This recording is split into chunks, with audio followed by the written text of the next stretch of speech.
story this week, Donald Trump has still won the 2024 presidential election. He's not disputed the result. He's cooperating in a peaceful transfer of power. He's not encouraging violent insurrection against his own country in the last few weeks of a presidency. So I guess that is progress, Josh. That he's learned from his mistakes and he's respecting democracy more than he did 4 years ago. I think that's a beautiful way to put it. And I will say he's only called for a coup while he was still president. He's never tried to get in. He's just tried to stay in. So we'll see how it goes 4 years from now. But yeah, so far he hasn't called for the public to carry out an insurrection against his own government yet. In the words of Bart Simpson, don't have a coup. It is really bad. We're in the aftermath of the election, and by that I mean they're planning to abolish the Department of Education, so we might literally be living after math exists in the United States. Post-math climate. We're in the post-math, you're right, of Trump's election. I mean, would that mean that all schools, they've just just get rid of education completely and take us back to, sort of glorious halcyon days, when... Yeah, so we in Britain, we know, of course, that children make a extremely enthusiastic workforce. That's what we built our empire on, essentially. So, I mean, maybe this is the future for America. Just get rid of the Department of Education, close all the schools, and get the kids working. I mean, we're going to be deregulating. Well, there will probably be schools, but maybe we'll turn them into factories, and kids will be allowed to smoke cigarettes within them. I think that's the direction we're headed. It feels you have to earn your education. It feels really bad, and I didn't expect the bad news to have started already, right? Like first bad news, he's going to be president again. I don't like that. But then I thought we'd have like a couple months off before new bad news, and he's already started naming cabinet member appointees, right? He started staffing his government. And so there's just bad news all the time, and he's not even president yet, which is like if you walked into a restaurant and then someone else ordered for you, and then before the appetizers arrived, you started puking. Like, how could it happen so quickly? After the 2016 election, he hadn't named a single cabinet official, right? Like for a week. Yeah, so he took now. Well, I think in 2016, he was kind of like, fucking, what? Who's president? And now he's like, president, as I should always have been and shall always be. The cabinet pick so far, it's like a real who's who of guys who could credibly say, I'll see you in hell, and just sound like they're actually making plans to meet up later. Like kind of a cheerful, like, this is where we're going to be. That's where the after party is.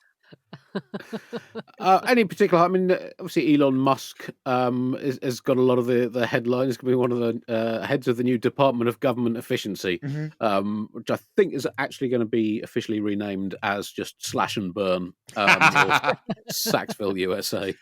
Sorry, can we call the naming cabinet officials its a proper title, which is the 2024 Ho Draft? If we're doing rap songs, we have to update it from Warren G's 94 Ho Draft.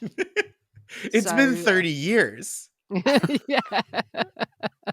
It's time. Ladies and gentlemen, pimps, players, and hustlers, welcome to the 2024 Ho Draft. I feel like that is kind of Trump's, that's his me you. Yeah, Elon Musk and Vivek Ramaswamy co-heading the Department of Government Efficiency. And I think that's actually, that one I get, because Elon Musk is an efficient guy. Like, his company makes electric cars that seem to burst into flames as quickly and flamboyantly as if they were full of gasoline. So you've got to hand it to him there. He's an efficient man. Yeah, he's technically eradicated the need for a driver by having the car crash itself. He's very efficient. They're probably the two. I think probably Musk and maybe it was the defense minister or the defense secretary Pete Hegseth. Yeah, were the two picks that I actually went, oh, those are kind of playing to the smart ones, playing to his base, I guess, because then they've never worked in government before.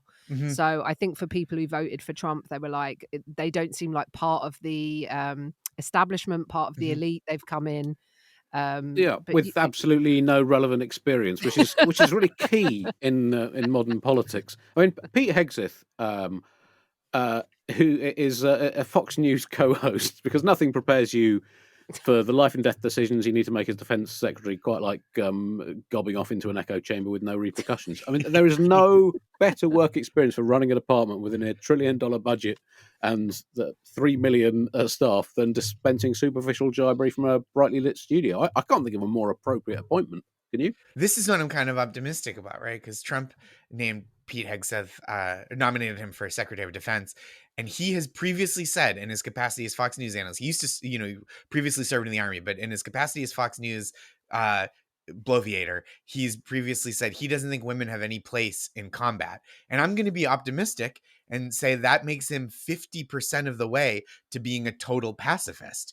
We just need to convince him that men also don't have a place in combat, and maybe we'll get this peaceful regime that people keep hallucinating is going to happen. His glass is half anti-war. He's also a defender of Guantanamo, isn't he? And as we know from Dick Cheney, the US does not torture. Therefore, anything the US does cannot be deemed as torture, including whatever that rap was that Kid Rock performed at the Republican rally. He also said, and I'm going to give him a little bit of credit here and assume that he was joking, but he said germs are not a real thing. I can't see them, therefore they're not real. And this was when he admitted on a TV show that he claimed he hadn't washed his hands in 10 years. So he said, and he's a Princeton and Harvard educated combat veteran. Let's hope that he was joking, because if he thinks that things you can't see are not real, from a military strategy point of view, that's concerning for me.